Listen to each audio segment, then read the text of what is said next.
मैं बहुत अच्छे परिवार से थी। मेरे परिवार में मम्मी पापा और मेरा एक भाई था। मेरी मम्मी पापा की तो जैसे मुझ में जान बसती थी। घर में सबसे छोटी मैं ही थी और छोटा होने की वजह से मैं सबकी लाडली भी थी। मेरे भाई हमेशा मुझे चिढ़ाते थे क्योंकि मम्मी पापा मेरा बहुत ज्यादा ध्यान रखते थे, मुझे बहुत प्यार देते थे। ऐसी कोई चीज नहीं थी जो मैंने बोली हो और घर में नहीं आई हो। ऐसा कह सकते हैं कि वो मुझे बिल्कुल किसी कांच की गुड़िया की तरह संभाल कर रखते थे। हम दोनों बच्चे ही मम्मी पापा की पूरी दुनिया थे। उन्हें हम दोनों के अलावा तो जैसे कभी कुछ दिखता ही नहीं था। बचपन तो यूं ही हंसते खेलते गुजर गया, तो कुछ पता ही नहीं चला कि बाहर की दुनिया कितनी खराब है, कितनी बुरी है। जब तक मम्मी पापा का साया सर पर होता है, कोई भी बच्चा एक कवच के अंदर होता है, लेकिन जैसे ही मम्मी पापा का साया सर से उठ जाता है, वो कवच अचानक से टूट जाता है और बहुत सारे लोग आपको नोचने आ जाते हैं। ऐसा ही कुछ मेरी जिंदगी के साथ भी हुआ था। मैं तो इस बात से बिल्कुल अनजान थी कि बाहर की दुनिया में लोग बहुत खुदगर्ज हैं। मुझे नहीं पता था कि हमारे खुद के करीबी रिश्ते भी कई बार बहुत जल्दी रंग बदल देते हैं। कहते हैं ना कि कलयुग चल रहा है। कलयुग में तो आपका खून भी आपका नहीं होता। मैं इस बात से बेहद अनजान थी। हम लोग बहुत ज्यादा अमीर तो नहीं थे, एक मिडिल क्लास फैमिली थी हमारी, लेकिन हमारा गुजर बसर बहुत अच्छे से हो जाता था। किसी चीज की कोई कमी नहीं थी। मेरे पापा एक बहुत अच्छी नौकरी करते थे और मेरी मम्मी घर को ही संभालती थी। उन्होंने बचपन से ही हम दोनों भाई बहन को बहुत अच्छे संस्कार और बहुत सारा प्यार दिया है। मेरे मम्मी पापा ने हम दोनों को बहुत अच्छे से पढ़ाया है और समाज में खड़े होने लायक बनाया है, अच्छा इंसान बनाया है। हमारे घर में बहुत ज्यादा पैसे तो नहीं थे, लेकिन हाँ, हम सभी में बहुत ज्यादा प्यार था।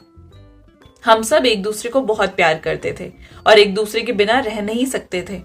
मेरी स्कूल की पढ़ाई खत्म हुई तो मैंने कॉलेज में एडमिशन ले लिया। बहुत दिल लगाकर पढ़ाई की मैंने। मैं पढ़ाई में भी बहुत अच्छी थी बचपन से ही। मुझे पढ़ाई का बहुत शौक था और मेरी इसी लगन को देखते हुए मेरे पापा ने मुझे बहुत अच्छे कॉलेज में एडमिशन दिलाया था। उन्होंने कभी भी मेरी पढ़ाई में किसी तरह की कोई कमी नहीं आने दी थी। दूसरी तरफ मेरे भाई भी कॉलेज के आखिरी साल में थे। पढ़ाई के साथ साथ वो छोटी मोटी नौकरी भी कर रहे थे, जिससे वो अपना खुद का खर्च उठा सके। उन्हें मम्मी पापा से पैसे मांगना बिल्कुल पसंद नहीं था। पापा यही चाहते थे कि वो भाई को पढ़ा लिखा कर एक बहुत अच्छा इंसान बनाए, ताकि हर कोई उनकी तारीफ करे। लेकिन मेरे भाई का व्यवहार बड़े होते हुए कुछ बदल सा गया था। वो अपनी मौजूदा जिंदगी से बिल्कुल भी खुश नहीं थे, या ऐसा कहूं कि वो बहुत मेहनत नहीं करना चाहते थे। वो बिल्कुल ऐशो आराम की अमीरी वाली जिंदगी जीना चाहते थे, जो मेरे पापा नहीं जी दे सकते थे। वो मेरे पापा से अक्सर कहते थे कि हमें इस मोहल्ले को छोड़ देना चाहिए और किसी अच्छी रिहायशी इलाके में घर ले लेना चाहिए। यहाँ के लोग अच्छे नहीं हैं, लेकिन मेरे पापा के पास इतने पैसे नहीं थे कि हम किसी रिहायशी इलाके में घर को ले पाते। मम्मी भाई को अक्सर समझाती थी कि मेहनत करना बहुत अच्छी बात होती है, इसमें किसी तरह की कोई बुराई नहीं है। तुम्हारे पापा ने तो जैसे तैसे मेहनत करके तुम दोनों को ही पढ़ा लिखा दिया। अब आगे तुम्हारी जिंदगी है, तुम्हारी जिम्मेदारी है। खूब मेहनत करो और खूब आगे बढ़ो। इतनी मेहनत करो कि तुम अपनी जिंदगी बिल्कुल वैसी बना लो जैसा तुम चाहते हो। लेकिन ना जाने मेरे भाई के सर पर तो क्या जुनून सवार हुआ था अमीर बनने का। समय धीरे धीरे इसी तरह से गुजर रहा था। अब तो भाई की पढ़ाई भी पूरी हो गई थी। अब वो इधर उधर हाथ मारने लगे थे नौकरी के लिए, और कुछ ही समय में उनको बहुत अच्छी नौकरी मिल गई, जहां पर सैलरी भी उन्हें बहुत अच्छी मिल रही थी। लेकिन मेरे भाई इस नौकरी से भी बिल्कुल खुश नहीं थे, क्योंकि यहाँ पर बहुत मेहनत करनी पड़ती थी। जैसे जैसे मैं जवानी की दहलीज पर कदम रखा था, मेरे लिए भी अच्छे अच्छे रिश्ते आने लगे थे। पर फिलहाल पापा मेरी शादी अभी नहीं करना चाहते थे। पापा ने तो साफ कह दिया था कि सबसे पहले मेरी बेटी की पढ़ाई पूरी होगी, उसके बाद ही उसकी शादी मैं करूंगा। पढ़ाई को बीच में छुड़वा कर मैं उसकी शादी कभी नहीं करूंगा। जब मेरी बेटी चाहेगी मैं उसकी शादी उसी समय करूंगा। बिना इसकी इजाजत के मैं शादी नहीं कर सकता। लेकिन मैंने तो अपनी जिंदगी का फैसला अपने मम्मी पापा के हाथों में ही दे दिया था। मैंने उन्हें कहा था कि आपको मेरे लिए जैसा ठीक लगे आप मेरे लिए वैसा करिए, मुझे कोई एतराज नहीं है। एक दिन मेरे लिए बहुत अच्छा रिश्ता आया। मेरे पापा तो उस रिश्ते को देखकर बिल्कुल दंग रह गए थे। मेरे पापा ने कभी उम्मीद नहीं की थी मेरे लिए कि इतना अच्छा रिश्ता आएगा और इतने अच्छे घर से आएगा। हमारी हैसियत से कई ज्यादा था उनके पास, और शायद इसी वजह से मेरे पापा को बहुत ज्यादा सोचना पड़ रहा था कि वो ऐसे घर में शादी करके ठीक कर भी रहे हैं या नहीं, क्योंकि वो लोग बिल्कुल अनजान थे। हमारी बिल्कुल जान पहचान नहीं थी उनसे। ये रिश्ता रिश्ते कराने वाली लेकर आई थी, कहीं ना कहीं मेरे पापा को थोड़ी घबराहट भी हो रही थी कि इतने ज्यादा अमीर लोग हमारे घर रिश्ता लेकर क्यों आए हैं। तो रिश्ते वाले ने बताया कि आपकी बेटी बहुत ज्यादा सुंदर है और सुंदर लड़कियां तो हर किसी को पसंद होती है, उनकी सोसाइटी में भी आराम से उठ बैठ सकती है। लेकिन मेरे पापा ना जाने क्यों पर कन्विंस नहीं थे। वो कहते थे कि मैं अपनी बेटी की शादी हम जैसे लोगों में ही करूंगा, इतने ऊंचे खानदान में मुझे उसकी शादी नहीं करनी। मुझे अपनी बेटी के लिए सिर्फ एक ऐसा घर चाहिए जहां उसको कोई तकलीफ ना हो। इतने बड़े घर में जाएगी तो पता नहीं वो मेरी बेटी को किस किस तरह के ताने सुनाएंगे। उसके मायके को लेकर कैसे बर्दाश्त करेगी मेरी बेटी ये सब। ये पता नहीं इतने बड़े घर में एडजस्ट हो भी पाएगी या नहीं। पर जिन लोगों का रिश्ता वो लेकर आए थे वो लोग बहुत ज्यादा जिद कर रहे थे। वो कह रहे थे कि हमें आपकी बेटी पहली नजर में ही पसंद आ गई है और हम उसी से शादी करना चाहते हैं, अपने बेटे की। हमारे बेटे ने भी आपकी बेटी को देखा है और वो उसे बहुत पसंद करता है, पर मैंने तो कभी उनके बेटे को नहीं देखा था और ना ही मेरे मम्मी पापा ने देखा था। तो वो लड़का मुझसे शादी करने की जिद पर क्यों अड़ा हुआ था? मुझे ये बात नहीं समझ आ रही थी। मेरे पापा ने कहा कि भला उसने मेरी बेटी को कहाँ देख लिया। एक दिन पापा मेरे पास आए और वो मुझसे कहने लगे कि देखो वो लोग तुमसे शादी के लिए बहुत जिद कर रहे हैं। वो लोग कह रहे हैं कि उनके बेटे को तुम बहुत पसंद हो। वैसे तो वो लोग भी अच्छे ही लग रहे हैं, मुझे थोड़ा सा पता करना पड़ेगा। लेकिन पता नहीं क्यों मुझे थोड़ी घबराहट भी हो रही है उनको लेकर। तुम्हें क्या लगता है, तुम्हें वो लोग पसंद हैं? मैंने पापा को कहा कि पापा मेरी जिंदगी की डोर आप दोनों के ही हाथ में है, आप जिससे कहेंगे मैं उसी से शादी कर लूंगी। मुझे किसी तरह की कोई दिक्कत नहीं है। आप जो मेरे लिए फैसला लेंगे मुझे पता है कि वो मेरी भलाई के लिए ही होगा। और बहुत सोचने विचारने के बाद मेरे मम्मी पापा दोनों ने ही इस रिश्ते के लिए हाँ कह दी। दोनों ने सोचा कि शायद भगवान की यही मर्जी होगी, तभी तो वो लोग इतना ज्यादा जिद कर रहे हैं शादी के लिए। वो बहुत अमीर लोग। ये तो था कि अगर इतने बड़े घर में मेरी शादी होती तो मैं बहुत आराम से रहती। मम्मी पापा को भी लग रहा था कि पता नहीं दोबारा ऐसा रिश्ता आएगा भी या नहीं, हमारी बेटी को ऐसा ससुराल मिलेगा भी या नहीं। यही सब सोचकर वो रिश्ते के लिए मान गए। 2-4 दिन बाद मेरे ससुराल वाले हमारे घर आए रिश्ता पक्का करने के लिए। वो लोग कहने लगे कि अभी कुछ समय में हम मंगनी कर देंगे और उसके बाद शादी भी जल्दी ही कर देंगे। बता रहे थे कि हमारा बेटा अभी विदेश में काम करता है, तो वो यहाँ पर मंगनी और शादी के लिए ही आएगा। उसके बाद जल्दी से फ्री होकर वो वापस विदेश चला जाएगा अपनी नौकरी पर। वो बहुत ज्यादा दिन यहाँ नहीं रह पाएगा। मेरे पापा ने लड़के से वीडियो कॉल पर बात भी की थी। पापा को उस लड़के से बात करके बहुत अच्छा लगा। उन्हें वो लड़का बहुत पसंद आया था। बहुत ही सरल स्वभाव का था वो और बहुत अच्छे से और प्यार से बात कर रहा था। मेरे पापा तो खुशी से फूले नहीं समा रहे थे कि उनकी बेटी को इतना अच्छा लड़का मिल गया और इतना अच्छा ससुराल। मेरे पापा को इस बात की बहुत खुशी थी कि चलो मेरी बेटी को जिसके साथ जिंदगी गुजारनी है वो इंसान सुलझा हुआ है।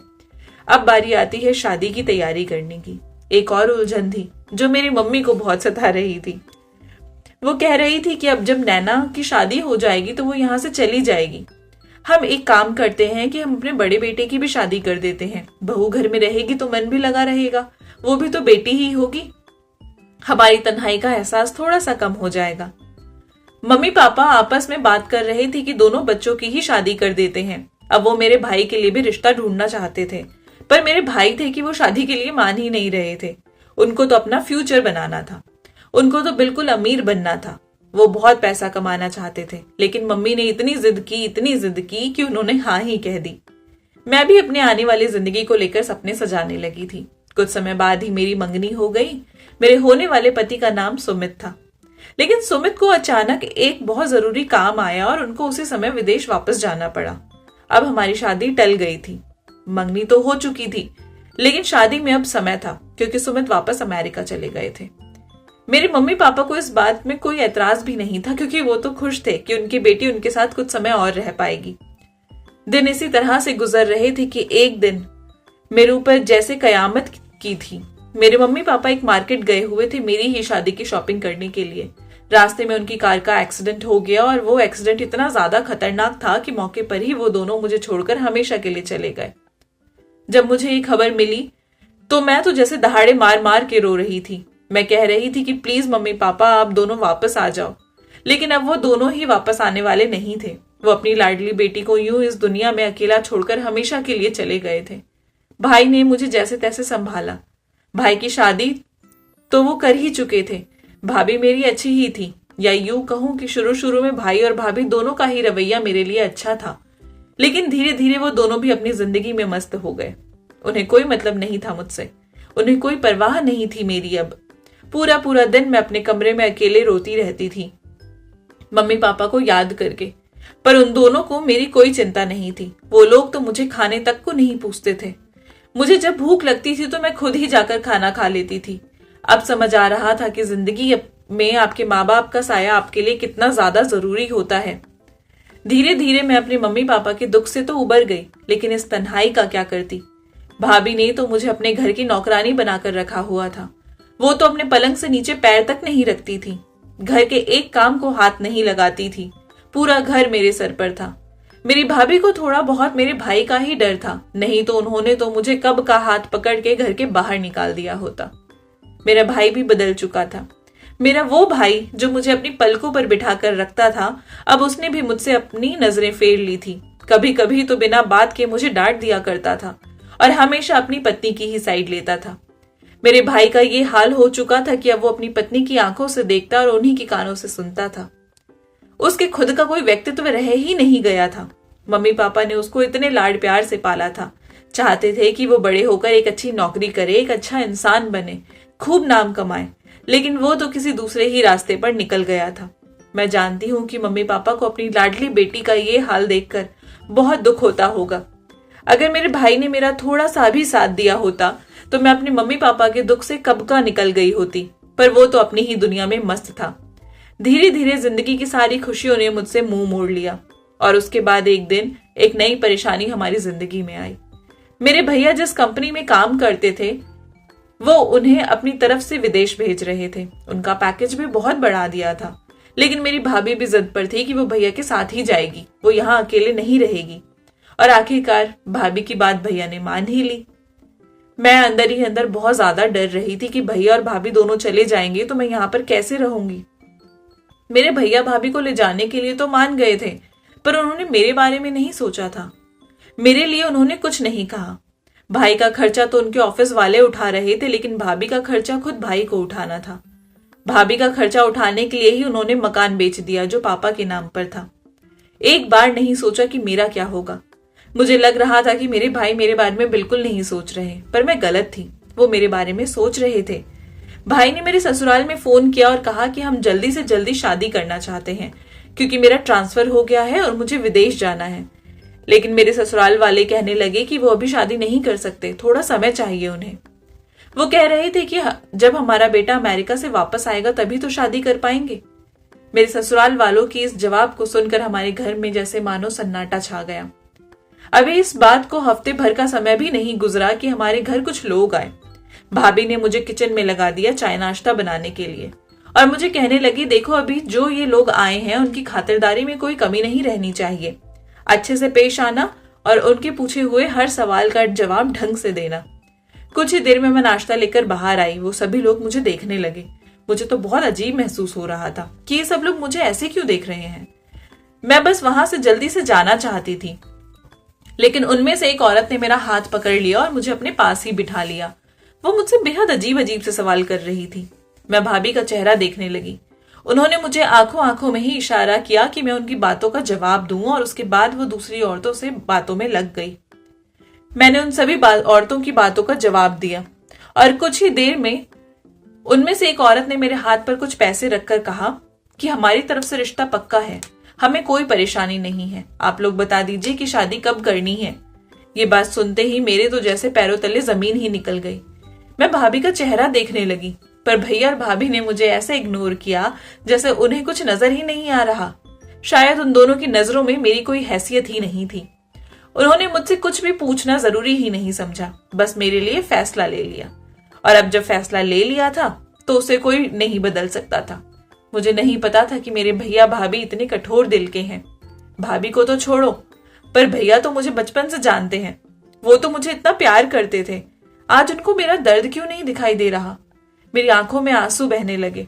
भैया भाभी ने मम्मी पापा के किए हुए रिश्ते को तोड़ दिया था और मेरे लिए एक नया रिश्ता देख लिया था। पापा तो हमेशा यही कहते थे कि इतने अच्छे घर में मैंने अपनी बेटी का रिश्ता किया है। वो लोग मेरी बेटी को परी बनाकर रखेंगे। और मेरे भाई ने मेरे पापा मम्मी की आखिरी इच्छा तक का सम्मान नहीं किया। यहाँ पर मेरे भैया को जल्दी ये नहीं थी कि वो मेरी शादी कर दे, जल्दबाजी तो इस चीज की थी कि वो मुझसे जल्दी से जल्दी पीछा छुड़ाकर विदेश चले जाएं। मैं उनके गले की घंटी जो बन गई थी शायद, जिसको बांध कर वो विदेश नहीं जाना चाहते थे। उन्होंने ये बहुत अच्छा तरीका निकाला था मुझसे रिश्ता तोड़ने का। वो जानते थे कि मेरा मंगेतर तो विदेश में है, क्या ही फर्क पड़ेगा। मुझे किसी दूसरे आदमी के पल्ले बांध दिया उन्होंने और अपनी जिम्मेदारी से पल्ला झाड़ लिया। ये दोनों तो ऐसे ही हो चुके थे कि इन्होंने मुझसे पूछना तो दूर, मुझे बताना तक जरूरी नहीं समझा। जैसे ही मेरे पुराने ससुराल वालों को ये खबर पता चली इन्होंने मेरा रिश्ता कहीं और कर दिया है, उन लोगों ने तो शोर मचा दिया। वो लोग कहने लगे कि इस तरह से हम अपनी बहू का रिश्ता कहीं और नहीं होने देंगे, हमारी बेटी की पसंद है वो, ये तुम ऐसा कैसे कर सकते हो, इन दोनों की मंगनी हो चुकी है, हमारी बेटी की होने वाली पत्नी है ये। लेकिन मेरी सास की बातों पर किसी ने कोई ध्यान ही नहीं दिया। मेरे भैया भाभी को तो एक बात उनकी सुनाई नहीं दे रही थी, ऊपर से उन्होंने उन दोनों को ही बेइज्जत करके घर से बाहर निकाल दिया। बिल्कुल शर्म नहीं थी मेरे भैया भाभी में अब। मैं तो ये सब देखकर हैरान रह गई थी। मेरे पास कोई रास्ता नहीं था चुपचाप रहने के अलावा, और मैं वही कर रही थी। इतना तो मैं समझ चुकी थी कि मेरे मन से यहाँ कुछ भी होने वाला नहीं है। कुछ ही दिनों में मेरे भाई ने मेरी शादी बेहद सादगी से उस आदमी के साथ कर दी। वो आदमी बेहद भद्दी शक्ल का था, जो गरीब तो था ही, साथ ही चेहरे से भी शैतान से कम नहीं लग रहा था। फेरे होते टाइम मैंने एक नजर भर उसकी तरफ देखा था। उसकी लाल लाल अंगारों जैसी आंखें, पूरे शरीर में अजीब अजीब से निशान, बेहद भद्दा आदमी था वो। पता नहीं क्या सोचकर मेरे भाई भाभी ने मेरी शादी यहां कर दी। उन्होंने मेरी जिंदगी बर्बाद कर दी थी, जो मुझे साफ नजर आ रहा था। मैं तो मन ही मन अपनी किस्मत पर रो रही थी। मेरे मम्मी पापा ने मेरे लिए कितना अच्छा रिश्ता तय किया था और मेरे भाई ने किसी अनजान अजनबी से मेरी शादी करवा दी। मेरे खून के आंसू निकल रहे थे, लेकिन मेरे भाई भाभी की शक्ल को देखकर लग रहा था कि वो दोनों तो बहुत खुश हैं। खुशी इस बात की थी कि मुझसे पीछा छूट गया। अब उनके विदेश जाने के रास्ते में कोई भी नहीं है। अब वो वहां जाकर अपनी जिंदगी बेहद आराम से और आजादी से गुजार सकते हैं। उनके ऊपर किसी तरह की कोई जिम्मेदारी या बोझ नहीं होगा। खैर, कुछ ही देर में फेरों के बाद विदाई का समय आ गया। विदाई के नाम से और इस घर से जाने के नाम से मेरे दिल की धड़कन तो मानो रुकती हुई महसूस हो रही थी मुझे। लाल जोड़े में सजी हुई मैं एक मासूम सी गुड़िया लग रही थी, और मेरा पति तो मेरी उम्र का बिल्कुल भी नहीं था, एक अधेड़ उम्र का आदमी था वो। शादी में मौजूद सभी औरतें एक दूसरे से यही बातें कर रही थी कि इसके माँ बाप कितने अच्छे थे और उसके भाई ने इतनी प्यारी लड़की की शादी कहाँ कर दी। लेकिन किसी की हिम्मत नहीं थी कि ये बातें वो मेरे भाई या भाभी को बोल पाते। मैं तो अपनी आंखों से आंसू बहा रही थी और अपनी किस्मत पर रो रही थी। लेकिन मेरे साथ जो गलत होना था वो यहीं पर खत्म नहीं हुआ। मुझे नहीं पता था कि अभी आगे मेरी किस्मत में और क्या क्या लिखा है। घर के बाहर ही एक टैक्सी खड़ी थी, मुझे विदा होकर इसी टैक्सी में जाना था। ये टैक्सी किसी और की नहीं बल्कि मेरे पति की थी। मेरा पति एक टैक्सी ड्राइवर था। विदाई होते होते लगभग सभी मेहमान अपने अपने घर चले गए थे। उस टैक्सी में मुझे अकेले ही बैठकर अपने पति के साथ जाना था। मुझे बहुत डर लग रहा था, लेकिन क्या करती, कुछ नहीं कर सकती थी मैं। अपनी किस्मत का लिखा समझकर मैं चुपचाप जाकर उस टैक्सी में बैठ गई। अभी टैक्सी घर से कुछ ही दूर चली थी कि अचानक से हमारी टैक्सी के आगे कुछ किन्नर आ गए। उन्होंने टैक्सी के आगे हाथ कर टैक्सी को रोक दिया। पति को लगा कि वो लोग टैक्सी लेना चाहते हैं, इसलिए रोक रहे हैं, तो उन्होंने टैक्सी रोकी और उन्हें कहा कि टैक्सी खाली नहीं है, अभी वो सवारी नहीं ले सकते। मुझे तो उन लोगों को देखकर डर महसूस हो रहा था। मैंने अपना घूंघट थोड़ा और नीचे खींच लिया। उन लोगों ने इशारे से मेरे पति को गाड़ी से उतरकर बाहर आने के लिए कहा। मेरे पति जैसे ही उतरकर बाहर गए तो वो उन्हें एक कोने में ले गए और बार बार मेरी तरफ इशारा करके उनसे कुछ बातें कर रहे थे। मेरी तो डर के मारे सांसें रुक गई थी। बातें क्या हो रही थी ये तो सुनाई नहीं दे रहा था, पर इतना जरूर समझ आ रहा था कि मुझे लेकर ही हो रही है। और कुछ ही देर बाद वो किन्नर टैक्सी में हमारे साथ ही बैठ गए। मैं चुपचाप अपना सर झुकाए बैठी रही। मैंने कुछ नहीं कहा। मुझे लगा कि शायद मेरे पति ने कोई सवारी ले ली है और उन्हें उतारने के बाद हम घर जाएंगे। लेकिन कुछ ही देर में वो टैक्सी अंधेरी का गलियों में दौड़ने लगी। बहुत अजीब सा इलाका था वो। काली खाली सुनसान गलियां थी, घर भी वहां टूटे फूटे हुए थे। अपने पति की शक्ल को देखकर मुझे वो कुछ घबराया हुआ नजर आ रहा था, लेकिन किससे उससे ज्यादा बेचैनी की बात तो ये थी कि वो सभी किन्नर हमारी टैक्सी में ही थे अभी तक। उन सभी लोगों की मौजूदगी से मेरे डर का एहसास और ज्यादा बढ़ने लगा। कुछ देर में ही टैक्सी एक पुराने से घर के सामने आकर रुकी। मेरा पति उन किन्नर के साथ घर के अंदर की तरफ बढ़ गया। मैं वहीं चुपचाप खड़े खड़े सोच रही थी कि कैसी अजीब सी जगह है, जिस जगह को मैंने आज से पहले कभी नहीं देखा था। समझ नहीं आ रहा था कि मेरे साथ ये सब क्या हो रहा है। मेरे पति जिस तरह से उन किन्नरों के साथ अंदर जा रहे थे, मुझे तो लगा कि शायद मेरे पति भी यहीं रहते हैं। इसलिए मैंने भी धीरे से अपने कदम अंदर की तरफ बढ़ा दिए। सामने एक आदमी खड़ा था। मुझे लगा कि कहीं ये दलाल तो नहीं।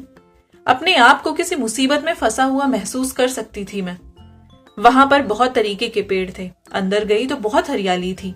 वहां बहुत ज्यादा लाइटें जली हुई थी। मैं जाकर आंगन के बीचों बीच खड़ी हो गई। मुझे कुछ समझ नहीं आ रहा था कि मैं यहाँ क्या कर रही हूँ और क्या हो रहा है मेरे साथ। वहां तो नई नवेली दुल्हन का स्वागत करने तक के लिए कोई मौजूद नहीं था। कैसा ससुराल था मेरा। पति तो घर के अंदर गया तो दोबारा मुझे दिखाई ही नहीं दिया। मैं हैरान परेशान सी वहीं खड़ी रही कि वो कब बाहर आएंगे, पर काफी देर हो गई थी, वो अब तक बाहर नहीं आए। मैं आंगन में उनका इंतजार कर रही थी कि कुछ ही देर में मेरा पति सामने वाले कमरे से हाथों में एक बैग लेकर बाहर आया। एक अजीब सी हंसी उसके चेहरे पर थी। आकर मुझे कहने लगा कि अब से तुम यहीं रहोगी। मैंने तुम्हें इन लोगों को बेच दिया है। बहुत पैसे दिए हैं इन्होंने मुझे तुम्हारी खूबसूरती के।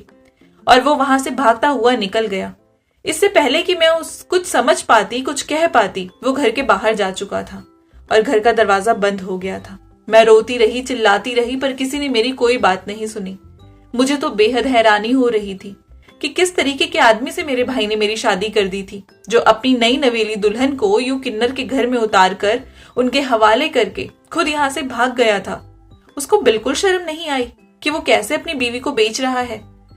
मेरे मुंह से तो आवाज ही नहीं निकल रही थी। मेरे पति के चेहरे पर जरा सी भी शर्मिंदगी का एहसास नहीं दिखा था मुझे, बल्कि उसके चेहरे पर तो एक शैतानी सी हंसी चमक रही थी।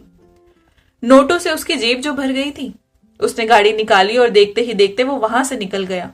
जब वो वहां से निकल गया तब जाकर मेरी नींद टूटी। मैं उसको बताना चाहती थी कि मैं तुम्हारी पत्नी हूं। तुमने मेरे साथ 7 फेरे लिए हैं। तुमने जिंदगी भर मेरा हाथ थामने की, मेरी रक्षा करने की वादा किया है। तो मुझे इस तरह यहां बेचकर नहीं निकल सकते। पर किसको बोलती, वो तो जा चुका था। मैं वहीं आंगन में रोती रही, चिल्लाती रही कि मुझे जाने दो, पर उन किन्नरों ने मुझे जाने नहीं दिया। उन्होंने मेरे हाथ में एक पेपर पकड़ाया। मैंने जब वो पेपर पढ़ा तो वो तलाक के पेपर थे। मेरे और मेरे पति का जबरदस्ती उन किन्नरों ने मुझसे उन पेपर पर साइन करवा लिए। मैंने उन्हें बहुत मना किया कि मैं उसे तलाक नहीं देना चाहती हूँ, लेकिन उन्होंने मेरी एक नहीं सुनी। वो कहने लगे कि हम ये सब तुम्हारी भलाई के लिए ही कर रहे हैं। मुझे नहीं समझ आ रहा था कि इस तरह से मुझे मेरे पति से खरीद कर उन्होंने मेरी कौन सी भलाई की है। मेरे पति से मेरा तलाक करवा कर उन्होंने मेरी कौन सी भलाई की है। अपने आसपास इतने सारे किन्नरों को देखकर मुझे तो अब बेहद डर लग रहा था। थर थर कांप रही थी मैं उन लोगों के बीच। मैंने उन्हें कहा कि प्लीज मुझे जाने दीजिए, मैं आप लोगों की जैसी नहीं हूं। मेरा यहाँ आखिर क्या काम। पर वो सभी लोग मुझे बहुत प्यार कर रहे थे, बहुत सम्मान दे रहे थे। वो मुझे महसूस हो रहा था, पर उन सभी के चेहरे पर मेरे लिए बहुत प्यार दिख रहा था। तभी उनमें से एक मेरी तरफ आई और वो मुझे एक कमरे में ले गई। वो कमरा बाहर से जितना टूटा फूटा नजर आ रहा था, अंदर से उतना ही आलीशान दिख रहा था। अंदर गई तो कमरा बेहद खूबसूरत था। वहां पर जरूरत की हर चीज मौजूद थी। मुझे तो बहुत आश्चर्य हो रहा था कि ये कैसे। अगले ही पल अपने आसपास इतने किन्नरों को देखकर मुझे बेहद आश्चर्य हुआ, क्योंकि वो सभी लोग बेहद सम्मान के साथ हाथ बांधे वहां पर खड़े थे। मैंने उन सभी के सामने अपने हाथ जोड़ दिए और कहा कि भगवान के लिए मुझे यहाँ से जाने दीजिए। मैंने आपको बताया ना कि मैं आप लोगों जैसी नहीं हूं। आखिर मेरा यहाँ क्या काम है। सामने से वो कहने लगे कि तुम रो मत, तुम परेशान भी मत हो, तुम हमारे पास किसी की अमानत हो और सुरक्षित भी हो। जब तक वो तुमको लेने यहाँ पर नहीं आ जाते तब तक तुम यहाँ से कहीं नहीं जा सकती। लेकिन तुम बिल्कुल टेंशन फ्री हो जाओ, तुम्हें यहाँ किसी तरह की कोई परेशानी नहीं होगी। तुम्हें हम लोगों से डरने की जरूरत नहीं है। हम तुम्हें कुछ नुकसान नहीं पहुंचाएंगे। पर मैं इस हालत में थी ही नहीं कि मैं उनकी बातों को सुनती और उनकी बातों को समझने की कोशिश भी करती। मैंने उन्हें कहा कि भगवान के लिए मुझे छोड़ दीजिए और मुझे मेरे भैया भाभी के पास जाने दीजिए। पर वो इस बात के लिए भी तैयार नहीं हुए। वो कहने लगे कि हमें तुम्हारे भैया भाभी पर भी भरोसा नहीं है। उन्होंने पहले भी तुम्हारे लिए गलत फैसला लिया है और अब की बार वो दोबारा ले सकते हैं। वो दोनों ही तुमसे सिर्फ पीछे छुड़ाना चाहते हैं। उन्होंने जानबूझकर तुम्हारी शादी उस गलत आदमी से कर दी। और हम सभी जानते हैं कि तुम अपने भैया के घर पर भी सुरक्षित नहीं हो। तुम हमारा विश्वास करो, तुम यहाँ पर सुरक्षित हो। तुम पर यहाँ किसी तरह की कोई आंच नहीं आएगी। तुम्हें कोई नुकसान नहीं पहुंचाएगा। तुम यहाँ इस जगह को अपना घर समझकर ही आराम से रहो, जब तक वो तुम्हें लेने नहीं आ जाते। मुझे तो उनकी बातें बहुत हैरान कर रही थी। आखिर मेरा असल हकदार कौन था जिसके बारे में ये लोग बात कर रहे थे?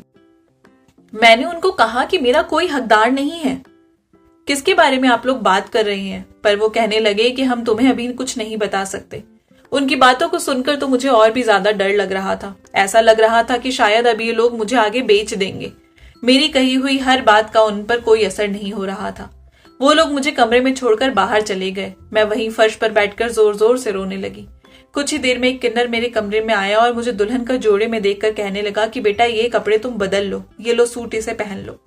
उसके जाने के बाद मैंने अपने आंसू पोंछे और चुपचाप उठकर अपने कपड़े बदल लिए। वहां पर एक ड्रेसिंग टेबल था जिस पर मैंने अपने सारे जेवर रख दिए। जेवर के नाम पर तो मेरे पास मेरी माँ की अमानत कानों के छोटे छोटे से झुमके ही थे। बाकी सब कुछ तो आर्टिफिशियल दिया था मेरे भाई भाभी ने। मैंने अपनी माँ के कानों के झुमकों को बेहद संभाल कर रखा था। वो मुझे मेरी जान से भी ज्यादा प्यारे थे। कुछ ही देर में एक किन्नर मेरे कमरे में आई, साथ में खाने की थाली भी लेकर आई थी। उन्होंने खाने की थाली मेरे सामने रखी और बेहद सम्मान के साथ खाना खाने के लिए कहा, पर मैंने उनकी बात का कोई जवाब नहीं दिया। मैं बिल्कुल खामोश बैठी रही। कुछ देर में वो वहां से वापस चला गया। वही रोते रोते मुझे पता ही नहीं चला कि कब मेरी आंख लगी और मैं सो गई। जब आंख खुली तो सुबह हो चुकी थी। जब मैं कमरे से बाहर निकलकर गई तो बाहर बहुत सारे लोग एक पेड़ के नीचे छांव में बैठे हुए थे। मैं उनके पास गई और उनके सामने जाकर एक बार फिर हाथ जोड़कर विनती की कि प्लीज मुझे मेरे भैया भाभी के पास जाने दीजिए।